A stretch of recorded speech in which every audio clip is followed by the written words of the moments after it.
तो वाहिद बोली जो ब्लू वर्ल्ड सिटी की जानिब से जमा करवाई गई है उसको शाम 6:30 बजे खोला जाएगा। और अब इस वाहिद बोली की वजह से शफाफियत पर भी बहुत ज़्यादा सवालात उठ गए हैं कि प्राइवेटाइजेशन कितनी शफाफ होगी, चूँकि दीगर जो 5 ख़रीदार मौजूद थे उनके अपने अपने रिजर्वेशंस हैं और उसी वजह से वो ना उन्होंने अर्नेस्ट मनी जमा कराई ना ही वो इस बिडिंग के अमल में शरीक हुए हैं। इस पूरी सूरत हाल पर हम बात करेंगे। उमर हयात बोल न्यूज़ के रिपोर्टर हमारे साथ मौजूद हैं। अली खिज़र साहब हमारे माशियात हैं, हमें ज्वाइन कर चुके हैं। तो उमर, आज ये सिंगल बिडिंग के साथ अब ये मामला आगे जा रहा है। हमारे सामने पेपरा रूल्स भी हैं, हमारे सामने सुप्रीम कोर्ट के कुछ फैसलों के भी हवाले हैं जहां पर हुकूमत को ये तजवीज़ दी गई कि जब मल्टीपल बिडिंग होगी तो वो बिडिंग ज़्यादा सूटेबल होगी। लेकिन यहाँ पर भी सिंगल बिडिंग, अभी हमने 8 अक्टूबर को इस्लामाबाद एयरपोर्ट की रिसोर्सिंग देखी थी, वहाँ भी एक सिंगल बिडिंग के साथ ही मामले को आगे बढ़ाया गया। तो इस शफाफियत पर तो बहुत ज़्यादा सवालात उठ रहे हैं और ख़ासतौर पर हुकूमती रवैये पर भी।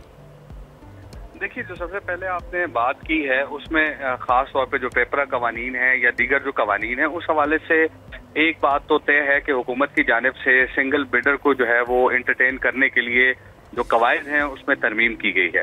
और इस वक्त अगर देखा जाए तो सबसे पहली बात कि ये गैर संजीदगी भी हम इसको कह सकते हैं। अगरचे तकरीबन कुछ 600 अरब रुपए की जो लाइबिलिटीज हैं वो हुकूमत ने PIA जो कंपनी लिमिटेड कंपनी बनाई थी उसको मुंतकिल किए हैं। अब 200 अरब की लाइबिलिटीज हैं जिसमें हुकूमत जो है वो अपना शेयर भी रखेगी। लेकिन मसला ये है कि जो सिंगल बिडिंग है, सबसे पहले यही एक सबसे बड़ा सवालिया निशान है कि आखिर दूसरे जो बिडर्स हैं उनको हुकूमत क्यों नहीं मुतमईन कर सकी। और जब लास्ट टाइम भी हमने देखा था कि जो बिडिंग की तारीख दी गई थी 1 सितंबर, उसको मनसूख किया गया था, तो उसकी वजूहात भी यही थी कि जो दीगर 5 बिडर्स या उस वक्त 6 के 6 बिडर्स का ये एतराज था कि हुकूमत की जानिब से जो चीजें बताई जा रही हैं, जो ड्राफ्ट दिया गया है हतमी ड्राफ्ट, उस ड्राफ्ट पे उन्होंने एतराजात उठाए थे और जिसमें खास तौर पर मुलाजमीन के हवाले से था। लेकिन अब हमारे पास जो मालूमात आई हैं वो ये हैं कि 18 माह तक जो भी कंपनी लेगी, अगर ये सिंगल बिडर लेंगे तो 18 माह तक ये मुलाजमीन को रिटेन कर सकेंगे और 18 माह के बाद उनको एक नया जॉब लेटर ऑफर किया जाएगा। और फिर उसके बाद जिसका अगर उनको ऑफर लेटर उनकी जो सैलरी है जो इस वक्त वो ले रहे हैं उससे कम पे भी ऑफर हो सकता है। और ये भी हो सकता है कि लोगों को वो इतना कम ऑफर करें कि लोग खुद जॉब छोड़ दें।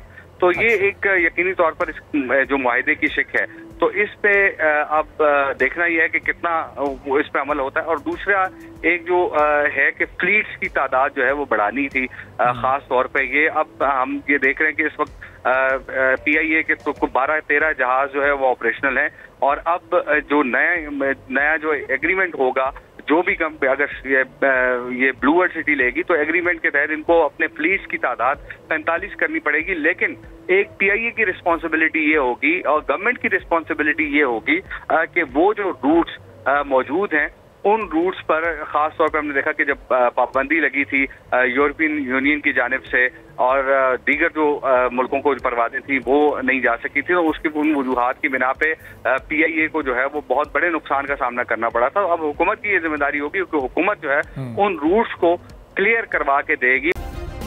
सब्सक्राइब करें और बेल दबाएं ताकि कोई खबर रह न जाए।